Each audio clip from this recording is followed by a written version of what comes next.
Bien, buenas tardes, bienvenidos. Comencemos con otra videoconferencia. Hoy estamos en miércoles 29 de septiembre. Les estoy compartiendo pantalla. Quiero empezar diciendo que recordemos que en el calendario, ¿verdad? Aparece la fecha de la primera evaluación parcial, ¿verdad? Que es el viernes 1 de octubre, o sea, el viernes de esta semana,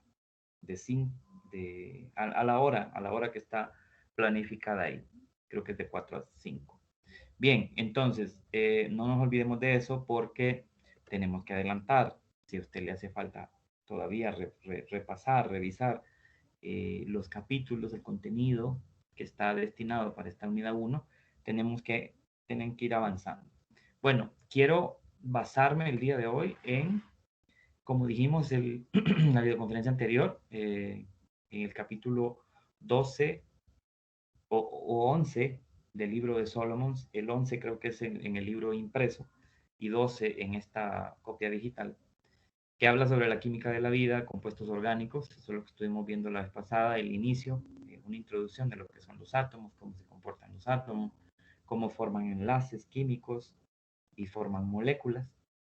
Y también en el capítulo 2 de este libro, ¿verdad? Del libro de Audesirc, ¿verdad? Vamos a ver, aquí me voy a mover. Aquí estamos en el capítulo 3, pero la vez pasada estuvimos en el capítulo 2. Ahorita lo muestro, ¿verdad? El capítulo 2, que hablaba de ese mismo tema que estamos diciendo ahorita, los enlaces, las moléculas, los átomos. Aquí, capítulo 2 del libro de Audesir. O sea que pues, si usted tiene este libro, en este capítulo 2, y si tiene el libro de Solomon, en el 12. Ahora, hoy vamos a continuar. Voy a usar hoy el libro de voy a usar el libro de Audesir, que es el día de hoy. Vamos a hablar de los compuestos orgánicos, de las moléculas orgánicas. Recuerden que hablábamos de moléculas orgánicas y decíamos que son 4 categorías, ¿verdad? Que son los carbohidratos, los lípidos y las grasas, las proteínas y los ácidos nucleicos. Esas 4 moléculas orgánicas, esas 4 categorías de moléculas orgánicas, son las moléculas que conforman la construcción del cuerpo. O sea, nuestro cuerpo, el cuerpo de todos los seres vivos, el cuerpo de las células, está formado a partir de esas 4 moléculas orgánicas. No solamente la estructura, también el funcionamiento, ¿no? Se basa en la interacción de estas moléculas, el funcionamiento del cuerpo de un ser vivo.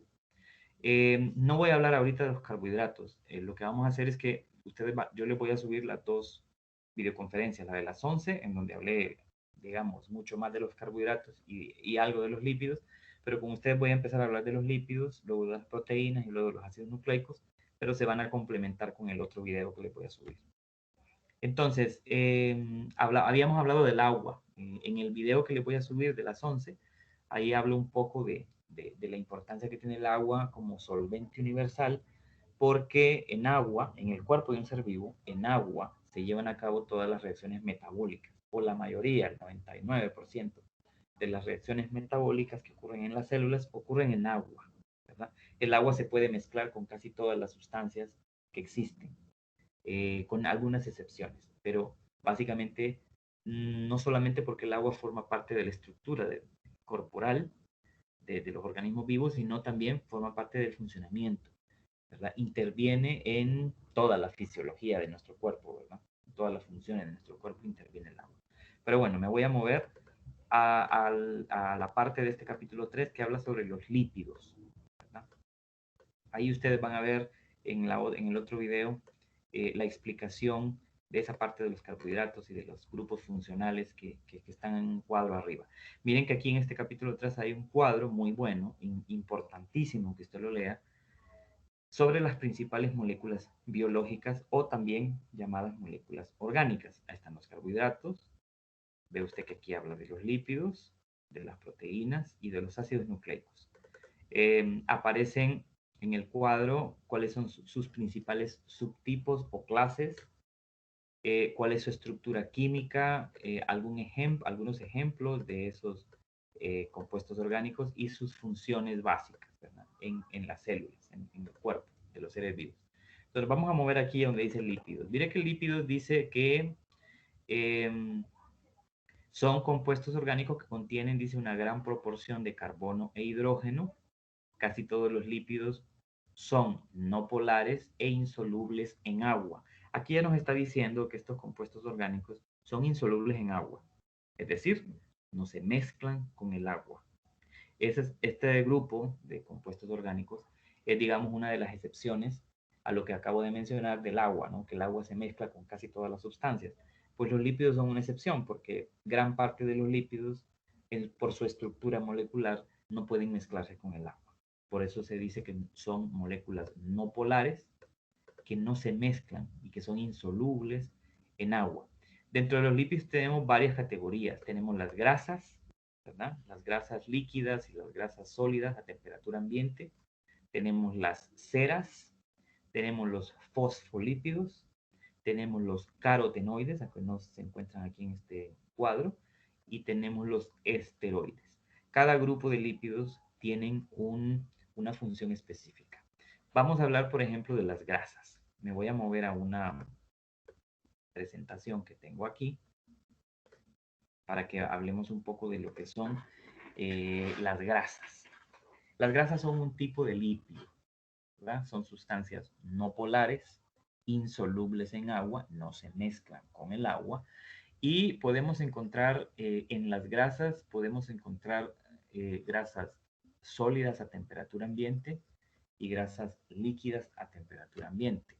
Las grasas sólidas a temperatura ambiente son, por ejemplo, la manteca, que muchos utilizan para cocinar, la mantequilla, esta mantequilla que nosotros la compramos así en barra como margarina, esa es también una grasa sólida, o las grasas sólidas que se encuentran, por ejemplo, en el queso o en algunos granos o en las pastas, más que todo en las pastas, en quesos, un poco en la leche, también hay grasa.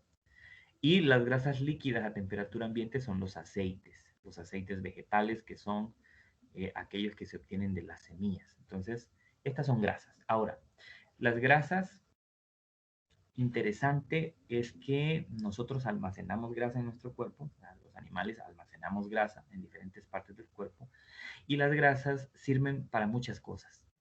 En principio, en primer lugar, la grasa tiene una función de ser un almacén de energía.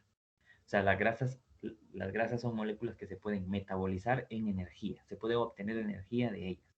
De hecho, se obtiene más energía por gramo de la grasa que del azúcar.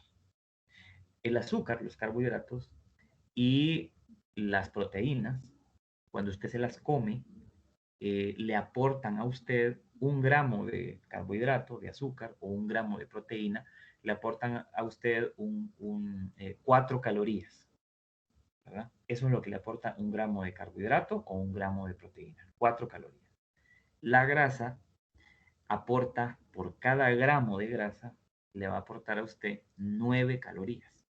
Eso quiere decir que la grasa tiene una gran cantidad de energía almacenada. Entonces son una gran fuente de energía. Por eso la almacenamos, para tenerla como reserva de energía. Sin embargo, el cuerpo no utiliza como primera fuente de energía la grasa, sino los carbohidratos, el azúcar. El azúcar es principalmente la fuente de energía número 1 para todos los seres vivos, para todos los organismos vivos del planeta. Es el azúcar. En segundo lugar estaría la grasa, aunque la grasa contiene por gramo más energía. Ahora, ¿cuáles son los componentes de las grasas, molecularmente hablando? Bueno, los componentes de las grasas, si usted se fija en todos los compuestos orgánicos contienen un esqueleto molecular de átomos de carbono y átomos de hidrógeno. Las grasas, como son moléculas orgánicas, contienen ese esqueleto molecular. Muchos carbonos y muchos hidrógenos, unidos a ese carbono por enlaces simples. En algunas ocasiones, unidos los hidrógenos al carbono, unidos por enlaces dobles o triples. Pero generalmente es esos dos componentes, esos dos elementos naturales. Sin embargo, también se suman a las grasas, aparte de carbono y hidrógeno, se suman el oxígeno. Entonces, las grasas molecularmente hablando están formadas de carbono, hidrógeno y oxígeno. Y comúnmente los átomos de oxígeno son característicos de grupos funcionales que son hidrofílicos. O sea, el oxígeno comúnmente es un elemento natural que tiende a mezclarse con el hidrógeno en el agua. Pero en este caso, prácticamente todos los lípidos tienen más bien un comportamiento hidrofóbico. Hidrófobo quiere decir que no se mezclan con el agua. Hidrofílico quiere decir que sí se puede mezclar con el agua. E hidrofílico o hidrófobo significa que no se puede mezclar. Otra cosa importante de las grasas es que cuando hablamos de que molecularmente cómo están compuestas, yo voy a hablar de los monómeros. Los monómeros son las unidades pequeñas que forman la grasa. Entonces, los monómeros de las grasas son el glicerol, esto que usted tiene aquí, que es un compuesto de 3 carbonos, que tiene que tiene 3 grupos OH, ahí, hidroxilo, y esto se llama glicerol. El glicerol es un alcohol muy simple, cuya estructura molecular es de 3 átomos de carbono. Entonces, esto es un monómero de las grasas. Pero aparte de esto, también las grasas están formadas por ácidos grasos. Estas grandes colas o estas grandes cadenas de carbonos e hidrógenos, unidos a este grupo carboxilo, que está aquí, eh, eh, mostrado aquí en verde, esto es un ácido graso. Entonces, ácidos grasos más glicerol formarían una grasa. Y las grasas que comúnmente son las más abundantes en la naturaleza y que son la fuente de energía para los animales, son los triglicéridos, o también como dice acá, triacilgliceroles. Entonces estos son los lípidos más abundantes en los seres vivos y son el tipo de grasa que utilizamos como fuente de energía, ¿verdad? Nosotros los ingerimos en la comida, los triglicéridos.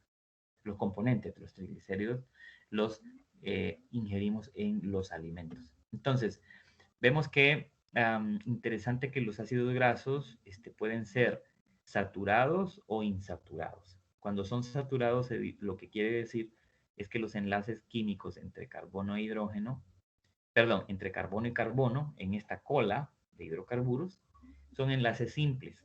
Eso es un ácido graso saturado. Un ácido graso insaturado es cuando hay enlaces dobles entre un carbono y carbono y a veces más de un enlace doble, ¿verdad? Aquí vemos un enlace doble, aquí vemos 3 enlaces dobles en este otro ácido graso. Ahora, ¿por qué les menciono esto y qué importancia tiene esto? Esto tiene una importancia básica. Resulta que, como ya dije, las grasas son sólidas o líquidas a temperatura ambiente. Las grasas sólidas, la manteca, la mantequilla o la margarina, esas grasas sólidas a temperatura ambiente contienen, digamos, ácidos grasos insaturados que tienen dobles enlaces y que por ser muy complejos, digamos, a nivel molecular, y por ser sólidos a temperatura ambiente, esas grasas se acumulan en las venas y las arterias. Entonces, es mejor que la dieta de uno se base en ácidos grasos saturados que provienen del aceite. El aceite que es una grasa líquida. Entonces, el aceite comúnmente no produce esos taponamientos, eh, esos tapones de grasa en las arterias y en las venas. Entonces, cuando usted va a un lugar donde cocinan con aceite, pero que el aceite lo están cocinando y lo están usando muchas veces, usted está haciendo mal porque está comiendo entonces un ácido graso saturado, un aceite, que después de estarlo utilizando muchas veces, se va a convertir en un ácido graso saturado. O sea, se va a volver sólido. A medida que se cocina y más y más y más y más el aceite, se convierte de líquido a sólido. Entonces, claro, si usted come mucho de ese ácido graso saturado, perdón, insaturado, entonces usted lo que está haciendo es que está comiendo grasas que están tapándole las arterias. Si come mucho, pues obviamente puede desarrollar un problema vascular que lo puede hasta matar. Bien, ahora, los triglicéridos, o las grasas, mejor dicho, estos monómeros, estos componentes que forman la grasa, están unidos por enlaces covalentes, pero el enlace covalente es diferente al enlace que se forma en los azúcares. En los azúcares el enlace covalente se llama glucosídico. Aquí el enlace químico, el enlace covalente que une glicerol con ácidos grasos, se llama enlace éster. Es un enlace covalente distinto, ¿verdad? Y así es como se forma un triacilglicerol o una grasa de las comúnmente ingeridas en la comida como fuente de energía para nuestro cuerpo. Uno tiene que tener mucho cuidado con lo que come. Entonces, como les digo, es mejor comer grasas que sean líquidas a temperatura ambiente. Resulta que, bueno, las grasas, antes de pasar a otra cosa, me voy a devolver aquí. Las grasas tienen varias funciones biológicas. Uno, ser fuente de energía, ¿verdad? Son una fuente muy rica de energía. Dos, sirven como un colchón que amortigua golpes o movimientos bruscos, daños mecánicos a los órganos. Porque nosotros la grasa que almacenamos en el cuerpo sirve como un colchón que amortigua golpes. Y es así. Amortigua lesiones que pueden ocurrir por algún golpe o por un traumatismo a los órganos internos. Los órganos están protegidos por un colchón de grasa que nosotros almacenamos en el cuerpo. Por otro lado, también la grasa sirve como un aislante térmico. O sea, la grasa de nuestro cuerpo sirve para retener el calor corporal, ¿verdad? Para evitar que perdamos calor. Entonces, esas son funciones importantísimas de la clase de las grasas. Ahora, eh, hay otros lípidos que son denominados fosfolípidos. Estos son componentes estructurales de las membranas celulares. O sea, todas las células de todos los seres vivos, esa membrana celular que rodea la célula, que le da forma a la célula, está construido a partir de fosfolípidos. Entonces, los fosfolípidos ya vemos que son otro ejemplo de lípidos, pero estos ya con un comportamiento distinto porque no son fuente de energía, sino que son componentes estructurales, forman una estructura, que en este caso es la membrana celular. Ahora, mire el fosfolípido. El fosfolípido tiene otros componentes, aparte de el glicerol y las colas de ácido graso. Mire que también tiene grupos fosfato, ¿verdad? Ese es otro componente molecular de los fosfolípidos y también compuestos nitrogenados, que en este caso, en esta imagen, se mira este compuesto que se llama colina. Perdón. Entonces, mire que esos son los monómeros o los componentes que forman un fosfolípido. Un compuesto nitrogenado, un grupo fosfato o grupos fosfato, glicerol y ácidos grasos. Estos son los componentes, los monómeros que forman ese polímero. O sea, el polímero sería la molécula grande formada por esas unidades. Ese sería el polímero. Entonces el polímero es el fosfolípido y los monómeros son estas partes. Así como en una grasa, el polímero es la grasa en sí y el monómero sería el glicerol y el ácido graso.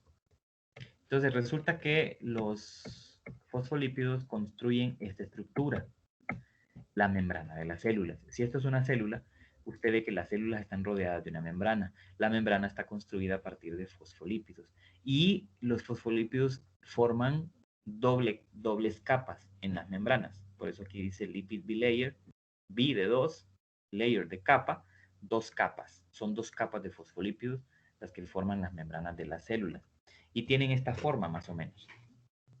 Tienen unas cabecitas, mira que hay una capa y esta es otra capa. Esta capa da hacia el exterior de la célula y esta otra capa da hacia el interior de la célula. Resulta que si usted se fija en la forma que tienen, mire que tienen como una cabecita y tienen como unos bracitos. Si se fijan, las cabecitas están expuestas o están en contacto con el agua, mientras que las colas están escondidas y no tienen contacto con el agua, porque recuerde lo que hay afuera y alrededor, afuera de la célula y en el interior de la célula es agua. Entonces, estas cabecitas que usted ve aquí son estos componentes que acabo de mencionar antes. El grupo nitrogenado, el compuesto nitrogenado, el grupo fosfato y el glicerol. Y las colas que están escondidas del agua serían los ácidos grasos que no se mezclan con el agua. Cuando digo no se mezclan es que no reaccionan con el agua, no hay reacciones químicas. entre esos componentes y el agua. Mientras que sí las hay con el glicerol, con el fosfato y con el grupo nitrogenado o con el compuesto nitrogenado. Y esa estructura que tienen los fosfolípidos hace posible que la membrana celular sea una parte importantísima de la célula porque puede, eh, la membrana determina qué entra, qué sale, en qué medida sale de la célula. Y también contiene o está asociada a esa membrana celular con una cantidad muy grande de proteínas. Cada una de estas cosas que ustedes ven aquí de colores son proteínas que tienen funciones distintas en la membrana celular. Y así es como se construyen esas membranas.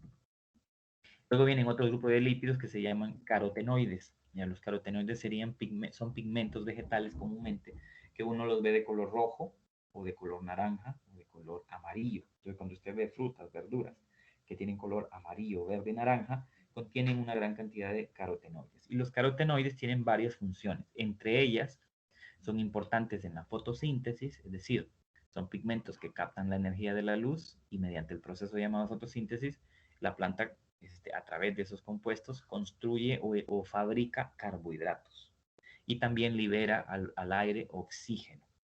Y por otro lado, también los carotenoides en la dieta, cuando usted come carotenoides en su dieta, pues usted, por ejemplo, obtiene grandes beneficios como, por ejemplo, la transformación o la conversión química de esos carotenoides en vitaminas, ¿verdad? Cuando usted ingiere en el alimento esos carotenoides, el cuerpo fabrica algunas vitaminas a partir de ellos y también se utilizan como antioxidantes, ¿verdad? Los antioxidantes son esos compuestos químicos que fabrican nuestras células que hacen posible que los desechos del metabolismo se eliminen del cuerpo. Por ejemplo, los desechos, cosas que no se ocupan en el cuerpo, como el CO2, como el amonio, ¿verdad? Son compuestos que tienen que ser eliminados del cuerpo. Entonces, los antioxidantes, eh, estos carotenoides, nos ayudan a eliminar toxinas del cuerpo.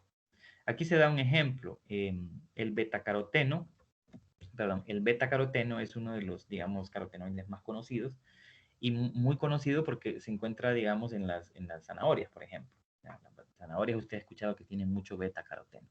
Ese beta-caroteno y en general los carotenoides están formados así de monómeros que se llaman unidades de isopreno, que son pequeñas moléculas de 5 átomos de carbono, que, por ejemplo, el beta-caroteno tiene la propiedad de que cuando usted se come las zanahorias, ese betacaroteno se convierte químicamente en vitamina A en el cuerpo.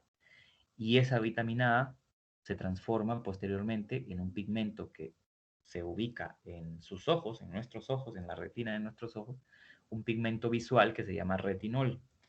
Y ese pigmento visual es el que hace posible que usted pueda captar mejor la luz. Entonces, las personas que tienen muy buena vista tienen una buena, digamos, producción de retinol en sus ojos, en sus retinas, y por eso tienen una muy buena vista. Y por eso es cierto, y es una realidad, aquello que se dice de que si usted come mucha zanahoria cuando es niño, sus ojos van a tener buena vista. Eso es cierto, no es una broma, o sea, es real. Porque está proveyendo con ese alimento, con ese antioxidante, con ese carotenoide, está proveyéndole al cuerpo el insumo necesario para construir la vitamina A y el retinol, por ejemplo. Ya hay otros carotenoides más que se encuentran en estos alimentos de color rojo, naranja y amarillo, que son buenos que usted los consuma porque ayudan a desintoxicar su cuerpo por su función antioxidante y también por su función como precursores de vitaminas, ¿no? Entonces son muy importantes. Los esteroles o esteroides son otro grupo de lípidos y estos son importantes por dos cosas. Uno, porque estos esteroides, como por ejemplo el colesterol es un esteroide, el colesterol también se utiliza junto con los fosfolípidos para construir la membrana de las células, pero por otro lado, también a partir del colesterol se fabrican, o utilizando colesterol, las células fabrican varias hormonas, ¿verdad? Como por ejemplo progesterona, testosterona, también la vesícula biliar, ¿verdad? Esa sustancia que se almacena, la bilis, perdón, la bilis que se almacena en la vesícula biliar, que sirve para el metabolismo de las grasas en el cuerpo, y otras hormonas más como las prostaglandinas, que tienen importancia en los procesos de desarrollo del aparato sexual masculino y femenino, son algunas de las propiedades que tienen los esteroides.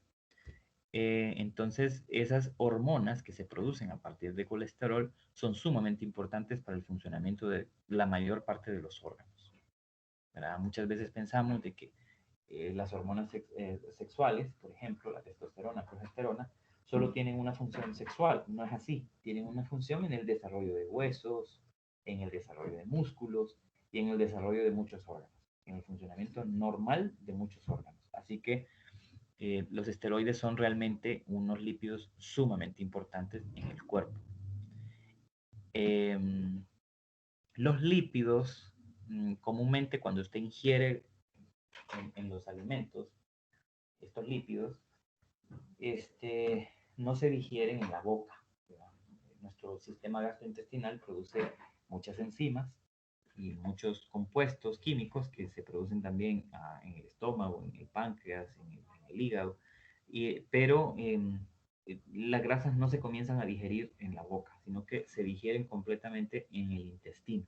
Entonces esto es algo interesante porque a partir de la digestión de las grasas, esas grasas van a viajar por el torrente sanguíneo una vez digeridas, viajan por el torrente sanguíneo y se ubican o se almacenan en diferentes partes del cuerpo como reserva, ¿verdad? Como reserva de alimento, principalmente, energía principalmente, o como también esos colchones de protección o ese sistema de retención de calor, ¿verdad? Entonces, hay toda una fisiología muy interesante de las grasas o de la digestión de los compuestos orgánicos que no vamos a ver ahorita porque no tenemos tiempo, pero que usted puede ir estudiando para la vida, ¿verdad? No necesariamente para la evaluación, sino para la vida. Cómo se digieren los alimentos, cómo se aprovechan los nutrientes de la comida a través del metabolismo celular. Eso es algo muy interesante y muy complejo de estudiar. Las proteínas son otro grupo de compuestos orgánicos. Y ojo con esto, las proteínas son las moléculas orgánicas que tienen las mayores funciones en el cuerpo, ¿verdad? Esas son las proteínas. Tienen muchísimas funciones, muchísimas, más que todas las demás moléculas orgánicas. Y las proteínas son los componentes estructurales más importantes porque realmente el esqueleto molecular de nuestras células es más proteínas que otra cosa. Y cuando hablamos de proteínas pensamos en alimentos como por ejemplo carnes, derivados de la leche, huevos, semillas, ¿verdad? Y es la verdad, hongos, hay muchos alimentos que contienen proteínas, proteínas de origen vegetal, proteínas de origen animal, se ocupan de las dos, ¿verdad? Se ocupan de las dos. Porque nuestro cuerpo fabrica proteínas, nuestras células son las que fabrican las proteínas que necesitamos, pero para construir las proteínas debemos de obtener aminoácidos que serían los monómeros de la proteína. Los componentes básicos que forman las proteínas son los aminoácidos. Entonces nosotros necesitamos, nuestras células necesitan aminoácidos para poder construir todas las miles de moléculas de proteína que nosotros ocupamos.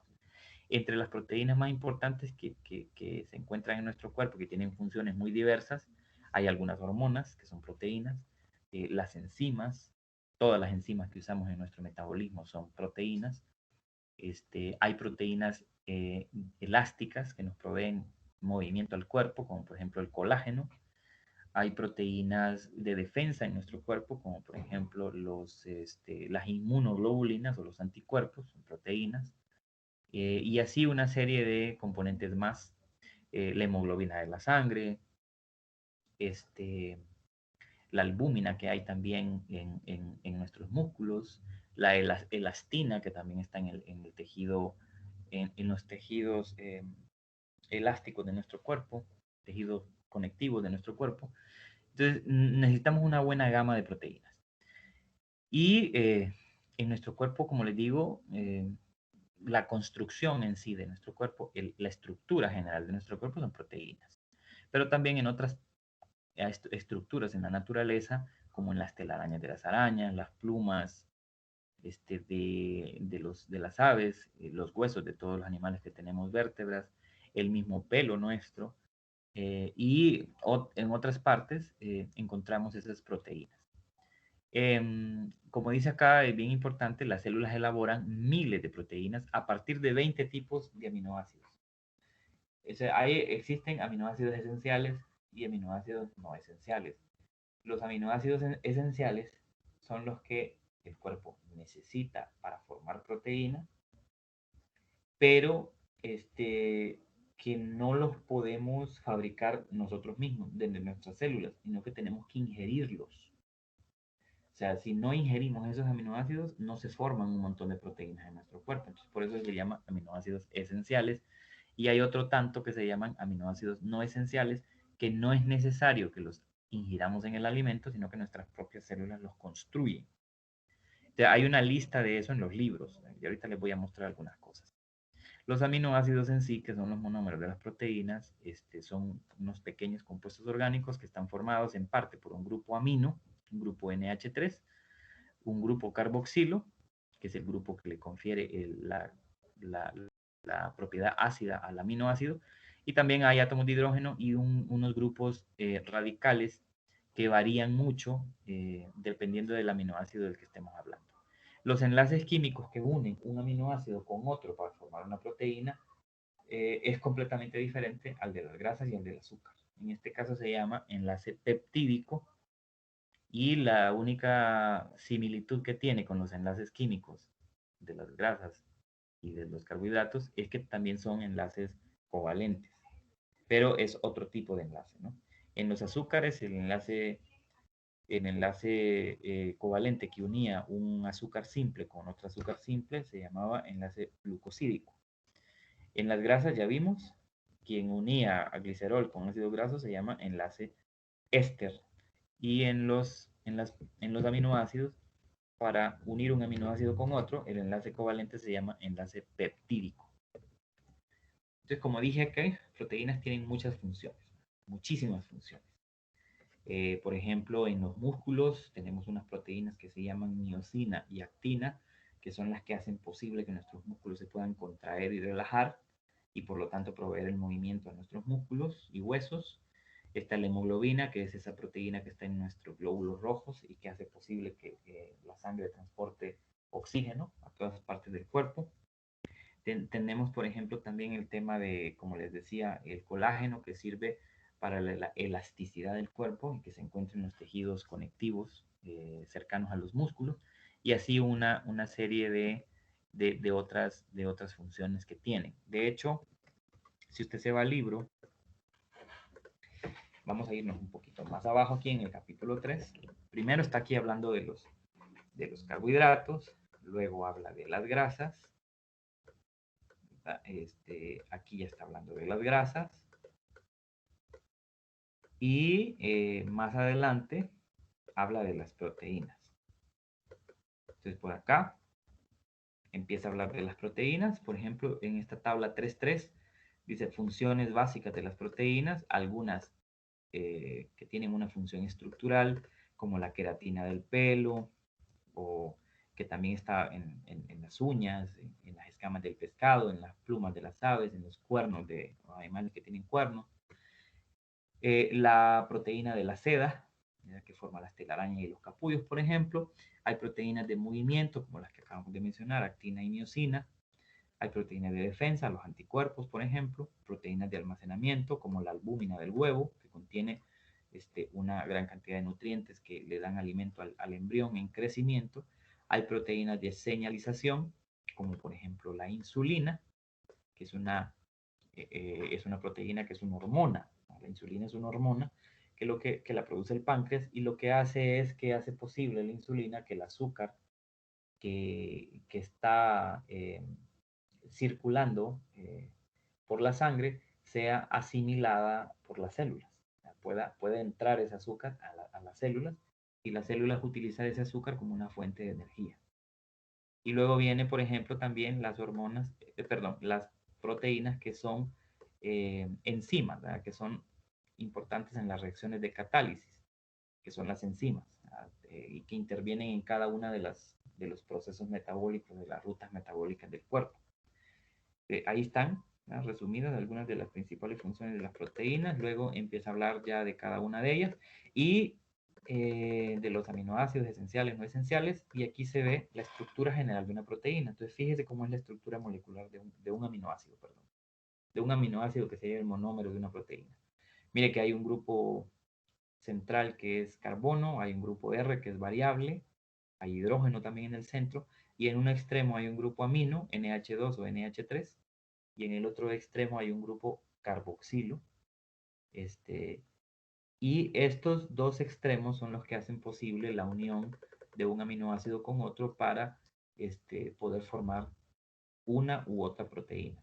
Hay miles, pero miles de proteínas que se producen en nuestras células cada segundo.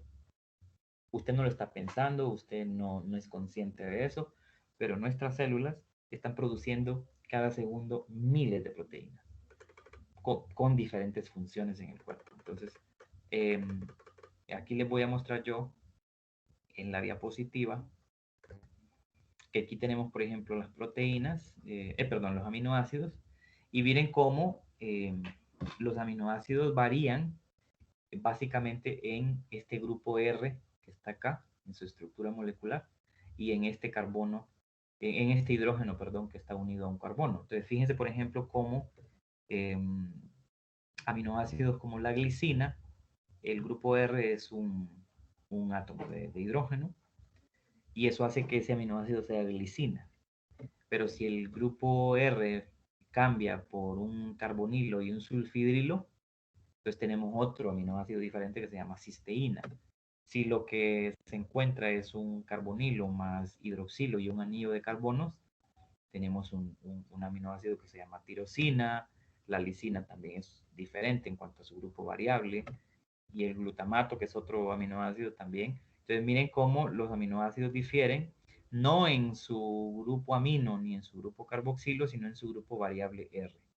Eso es lo que hace que las propiedades de cada aminoácido sean distintas, ¿no?, propiedades químicas. Ahora, así es como el cuerpo fabrica las proteínas. Una vez que tiene los aminoácidos disponibles, lo que hace el cuerpo es, en las células, es unir a través del extremo carboxilo y amino dos aminoácidos en una reacción de condensación que produce una molécula de agua que es liberada al cuerpo, y luego se une por un enlace peptídico este aminoácido con este otro. Y así se va formando una cadena de aminoácidos que forman al final una proteína. Entonces, otra vez, el cuerpo utiliza reacciones de condensación en donde se forma agua. Esto es un proceso anabólico. Recuerde que cada vez que se fabrica o se produce una molécula en las células, estamos hablando de una ruta anabólica, una ruta de síntesis, de gasto de energía celular. Entonces viene y para armar esa cadena de aminoácidos cada vez más grande, se une un extremo carboxilo de un extremo amino de un aminoácido, se produce una molécula de agua por condensación, por esa reacción química que se llama condensación, y se forma el enlace peptídico. Y así se van uniendo y se van uniendo hasta que podemos encontrar proteínas de miles de aminoácidos formando un polímero, una molécula muy grande que va a producir una proteína específica. Ahora, resulta que fíjense que las proteínas tienen una forma. La forma que tienen las proteínas determina la función que tienen. Entonces, hay formas primarias, como esta, secundarias, hay formas terciarias, ¿no?, secundaria, esta es una forma primaria, hay formas terciarias de las proteínas y hay formas cuaternarias de las proteínas, como esta que está aquí, como la hemoglobina, que es una forma cuaternaria. ¿A qué me estoy refiriendo yo con esto? Bueno, si usted se va al libro, igual se lo explica. Aquí, mire, le dice que las proteínas pertenecen a 4 categorías en cuanto a su forma. Si solamente estamos hablando de una cadena de aminoácidos como esto que se muestra aquí a la izquierda en la pantalla, estamos hablando de una proteína de estructura primaria, ¿verdad? En donde la secuencia de aminoácidos, como dice ahí, está unida nada más formando una cadena por enlaces peptídicos. Una proteína de estructura secundaria sería esta cadena, pero que se enrolla, forma una hélice, en forma de una hélice, ¿verdad? Miren, una forma helicoidal. O sea, ya no es una cadena, sino que esa cadena se enrolla formando una hélice. Eso es estructura secundaria. Estructura terciaria sería cuando esa hélice se tuerce sobre sí misma y produce una forma como esta. Y estructura cuaternaria sería como la forma más condensada que puede tener una proteína, toda esa cantidad inmensa de aminoácidos se enmarañan, se dan vueltas, se tuercen de una manera muy compleja, como por ejemplo lo que estamos viendo aquí. Entonces les voy a poner un ejemplo de cómo la forma de la proteína interviene en su función. La hemoglobina de la sangre es una proteína de forma cuaternaria o de estructura cuaternaria. Aquí se ve en esta diapositiva, aquí. Esto es la hemoglobina, es esa proteína de transporte que se encuentra en el centro de nuestros glóbulos rojos y que es la que hace posible que el oxígeno se una ahí y pueda ser transportado a todas partes del cuerpo. Pues resulta que la hemoglobina es una proteína de estructura cuaternaria.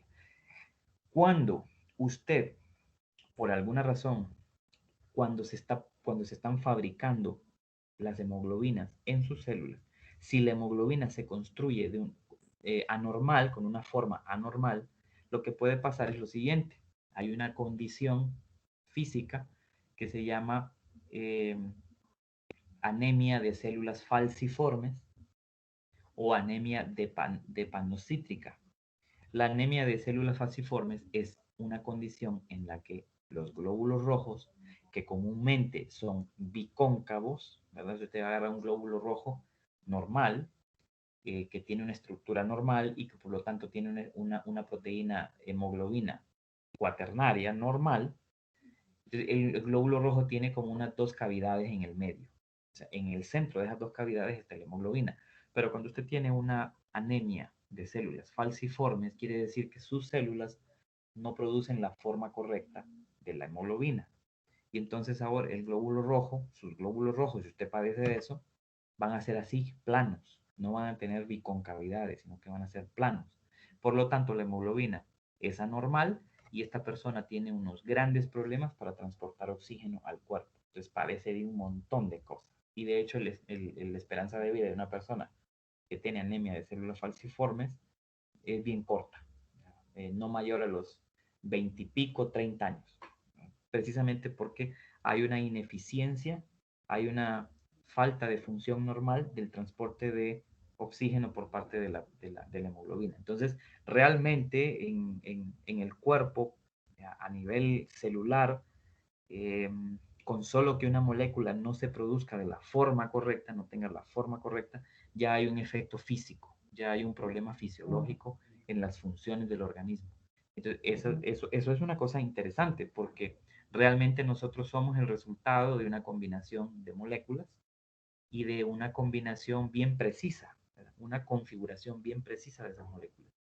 Entonces, eso ocurre con solo que una proteína no se produzca bien en el cuerpo. Entonces, recuerde usted que la función de una proteína depende en gran medida de su estructura, ¿verdad? De su construcción, que está construida de forma normal. Entonces, aquí, por ejemplo, nos dice que la hemoglobina, las hormonas, las enzimas, los transportadores, son proteínas que facilitan la supervivencia de los organismos vivos. Las torceduras, enrollamientos de las cadenas, de esas cadenas polipeptídicas, ¿verdad? Esas grandes cadenas de aminoácidos, la forma como se estructuran, cómo se doblan, se tuercen, se anclan, son importantes para el funcionamiento normal del organismo. Algunas veces hay mutaciones en algunas proteínas del cuerpo por diferentes razones y obviamente eso produce un efecto físico en el organismo. Y los últimos componentes orgánicos de los que vamos a hablar son los ácidos nucleicos, el ARN y el ADN, que están formados por unas unidades también pequeñas, unas moléculas más pequeñas que se llaman nucleótidos. Los nucleótidos serían los monómeros o las pequeñas moléculas que uniéndose unas con otras forman un ácido nucleico. Y esto es un nucleótido. molecularmente esto es un nucleótido. Un nucleótido es un compuesto que tiene una base nitrogenada, ¿ya? Una base nitrogenada que puede ser adenina, que puede ser guanina, citosina, timina o uracilo. También un nucleótido tiene un azúcar, que generalmente es un azúcar de 5 carbonos, una pentosa, que si estamos hablando de si el azúcar es desoxirribosa, el ácido nucleico que va a formar ese nucleótido va a ser ácido desoxirribonucleico o ADN. Pero puede ser que el azúcar no sea una desoxirribosa, sino que sea una ribosa, que también es una pentosa, un azúcar de 5 carbonos. Entonces, si el azúcar es una ribosa, el ácido nucleico que va a formar estos nucleótidos van a ser el ácido ribonucleico o ARN. Y aparte de una base nitrogenada, un azúcar de 5 carbonos, también los nucleótidos tienen en su estructura molecular grupos fosfato, que generalmente son 3 o 2. Estas son las estructuras que tienen los nucleótidos. Más adelante vamos a ver que el ATP, el adenosin trifosfato, es una molécula importantísima en el contexto de la energía en la célula, es un nucleótido también. O sea, lo vamos a ver más adelante. Entonces, como les decía, parte de los componentes de un nucleótido son los compuestos nitrogenados, que también son denominadas bases nitrogenadas. Son unos compuestos que contienen nitrógeno y carbono. Resulta que las bases nitrogenadas pueden ser adenina, pueden ser guanina, y fíjese que adenina y guanina tienen esta estructura de doble anillo de carbono, esto que está aquí. Si usted no sabe lo que estoy diciendo, de que es un doble anillo de carbono, es porque no se ha puesto a leer. Entonces tiene que ponerse a leer para darse cuenta de estas cosas. Entonces, si fija, guanina y adenina son dos bases nitrogenadas que están configuradas, digamos, con anillos de carbonos, dobles anillos de carbonos. La adenina se abrevia escribiendo la letra A, la guanina se abrevia escribiendo la G mayúscula. Luego viene la timina. La timina no es una base nitrogenada que tenga doble estructura de anillos, sino un anillo sencillo, y se abrevia con la letra T mayúscula. Y la citosina es una base nitrogenada que también, junto con la timina, solamente tiene un anillo de carbono, no doble. Estas son las estructuras que forman los nucleótidos. Los nucleótidos se unen de esta forma. Se unen a través de sus bases nitrogenadas. Y esto es algo que nunca va a cambiar. Cuando un nucleótido se une con otro, se une por un enlace entre sus bases nitrogenadas. Y siempre el orden de unión va a ser la timina, siempre va a buscar unirse con la adenina, formando un par, así, timina, adenina o adenina, timina. O sea, la timina siempre va a buscar la adenina para unirse. La guanina siempre va a buscar la citosina para unirse. Entonces, en el ADN existen estas 4 bases nitrogenadas. En el ácido desoxirribonucleico existe timina, adenina, guanina y citosina. Se unen por enlaces de hidrógeno. Estos son enlaces, son puentes de hidrógeno que las unen. Eso es en el ADN. En el ARN no existe la timina, sino que la base nitrogenada que ustedes encuentran en el ADN, en el ARN, perdón, es en vez de timina es uracilo. Aquí en el libro, en este capítulo, lo explica. Se muestran cuáles son las bases nitrogenadas que forman parte de ambos ácidos nucleicos. Cuando hablamos de el ADN, estamos hablando de la molécula más protegida que puede haber en el cuerpo. El ADN es la molécula más importante desde el punto de vista de lo que contiene, porque el ADN, recuerde, contiene información codificada, o sea, todas las características que lo hacen a usted ser una especie diferente a todas las demás, toda esa información está guardada químicamente en el ácido desoxirribonucleico. Entonces, esa es la función básica del ADN. Es la molécula orgánica que contiene toda la información de todas las características que lo hacen a usted ser una especie distinta de todas las demás. Incluso todas las características que hacen que usted sea un ser único, incluso dentro de su misma especie, ¿verdad? Porque los organismos dentro de la misma especie no son iguales, tienen diferencias, y eso los hace únicos. Entonces, eso es el ADN. Y el ADN tiene una estructura así, es una doble hélice, ¿verdad? O sea, cuando digo de doble hélice me estoy refiriendo a que si ustedes se fijan acá, si toma usted una de estas cadenas, esto es una cadena de polipéptidos, ¿verdad? Cuando digo poli, me estoy refiriendo poli quiere decir muchos, péptidos quiere decir muchos aminoácidos unidos a través de enlaces peptídicos. Entonces, una cadena de polipéptidos es una cadena muy larga de cientos o de miles o de cientos de miles de aminoácidos. Y usted mira que el ADN tiene dos cadenas y las dos cadenas se entrelazan porque la forma que tiene esta molécula de ADN es una doble hélice, porque ambas cadenas se tuercen. Y al torcerse, se unen a través de puentes de hidrógeno por sus bases nitrogenadas. Estos puntos rojos que usted ve ahí serían los puentes de hidrógeno, los enlaces de hidrógeno, que unen un aminoácido con otro en las cadenas complementarias. Y la forma como se unan esas bases la forma como se estructura ese ADN determina que la información se guarde químicamente. En cambio, el ARN, aquí no se ve la estructura, creo que aquí en la diapositiva tengo una imagen.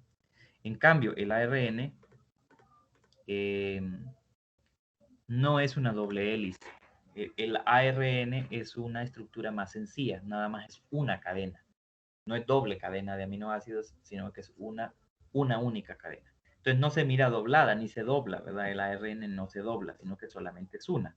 Aquí no se mira, pero solamente es una de estas, no dos. Y el ARN tiene otra función. El ARN no almacena información, sino que lo que hace es traducir la información que está codificada en el ADN, la traduce el ARN. Entonces el ARN es un traductor. Es como decir, usted tiene información guardada en un disco duro. Entonces el disco duro sería el ADN, el disco duro.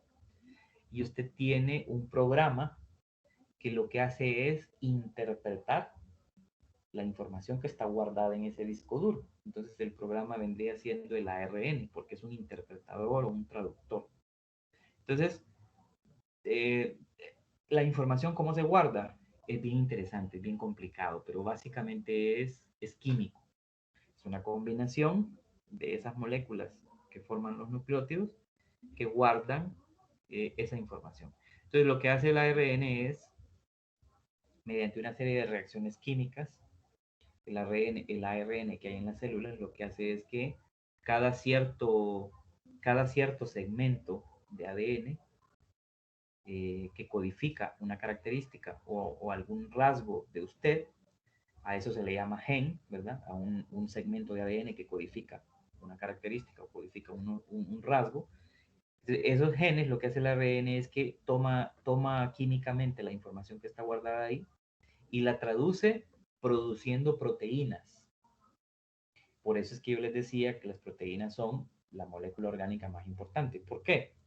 Porque el ARN de sus células, la forma como tiene de traducir la información que está guardada en el ADN es produciendo proteínas, es construyendo proteínas. Quiere decir que nosotros somos realmente una serie de proteínas eh, que son el producto de la información codificada en el ADN. O sea, nosotros somos proteínas. Estructuralmente nosotros somos proteínas. Funcionalmente nosotros somos proteínas.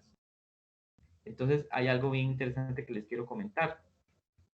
Ustedes han visto películas en donde, por ejemplo, un barco hecho de madera va por el mar y ese barco de madera funciona a través de un motor de vapor.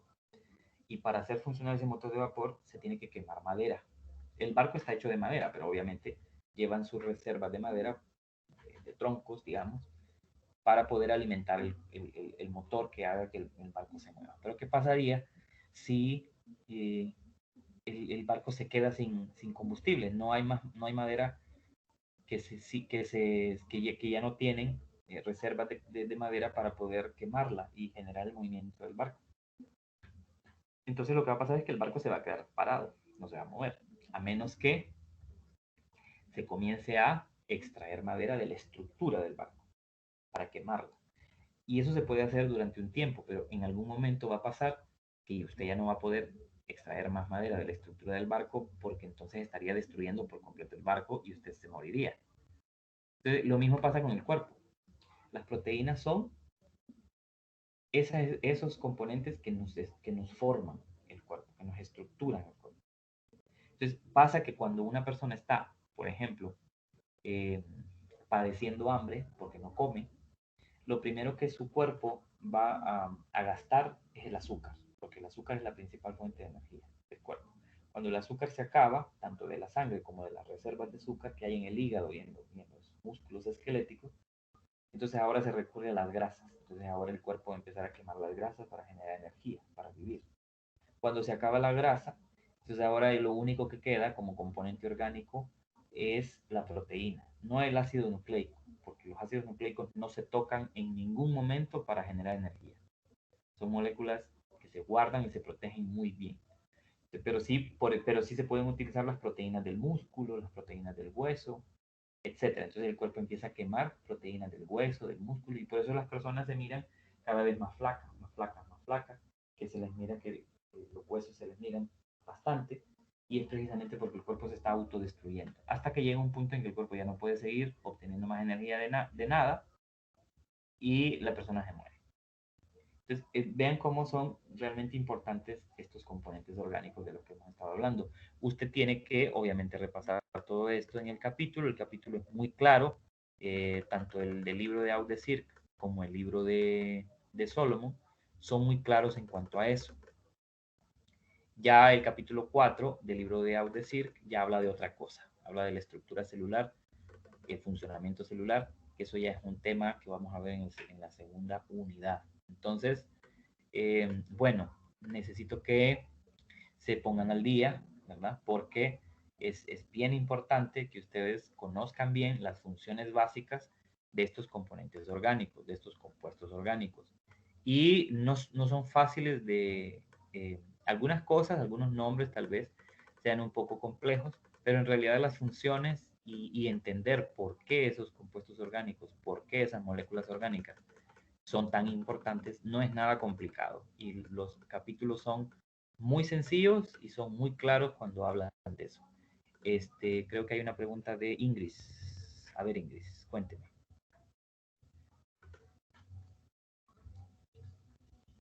La escucho, Ingrid.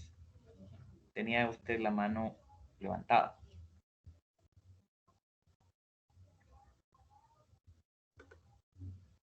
Ingrid. Bueno, ya la bajó. Entonces, recuerden que para la evaluación del primer parcial, de la primera unidad, los temas están expuestos ahí en el programa de la clase. Ahí están los temas. Pero dicho de manera general, los temas para la primera evaluación son la importancia de la biología como ciencia, algunas de las ramas principales de la biología y sus funciones, las características de los seres vivos, este, el flujo de energía en la Tierra, los reinos de la naturaleza, ¿verdad? Todas las agrupaciones de organismos vivos que hay en reinos, en grupos, de acuerdo a sus características. Y luego el tema de los compuestos orgánicos, ¿verdad? Lo que estamos hablando ahorita, los carbohidratos, lípidos, proteínas, ácidos nucleicos. No hablé de carbohidratos porque en realidad, como les digo, les voy a subir el otro video de la sección de las 11 en donde hablé más de los carbohidratos y no me dio tiempo de terminar con ellos los otros temas. Entonces, por eso a ambas secciones les voy a subir los videos tanto de la clase que tuvimos con ustedes como la clase de la otra sección, y así, para que se complementen con ese resumen y ustedes cuando estén leyendo el capítulo pues se les haga un poco más fácil entender de qué estamos hablando. Bueno, si no hay preguntas, terminamos ahorita, son las 3:04. Algunas personas tienen que desconectarse porque van a otra hora, no hay a otra clase, no hay ningún problema. Pero si alguien tiene alguna consulta, la puede hacer sin ningún problema. Licenciado, es para el Dígame. viernes, ¿verdad? La evaluación. Ahora clase. El viernes primero, aquí está. No, no es a la hora clase. El examen es de 4 a 5. Sí, el viernes. Viernes de 4 a 5. Ese es el horario de los exámenes. Entonces, aquí está el calendario. Si usted se fija, dice primer examen, 12.5 es el valor que tiene, viernes 1 de octubre. Aquí está, sí. ¿Alguna otra pregunta? Ya saben que me pueden hacer consultas, si quieren, por el chat de WhatsApp, si quieren por ¿cómo se llama? El foro de consultas académicas, ustedes me pueden preguntar. Yo con gusto les voy a contestar sus dudas. Bueno, entonces si no hay nada más, terminamos ahí. Bueno, mañana recuerden el calendario, por el calendario.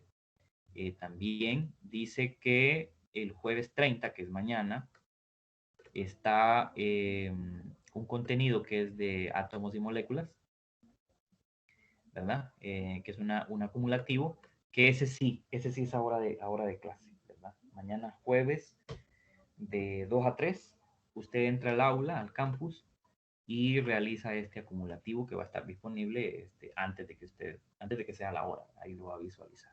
Mañana jueves 30. Bueno, de momento solamente, entonces la dejamos ahí, terminamos.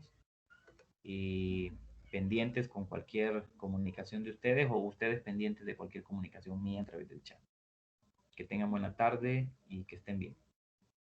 Gracias, Liz. Feliz tarde. Gracias. Por nada, Buenas tardes. por nada, gracias a Gracias, ustedes. Liz. Feliz tarde también.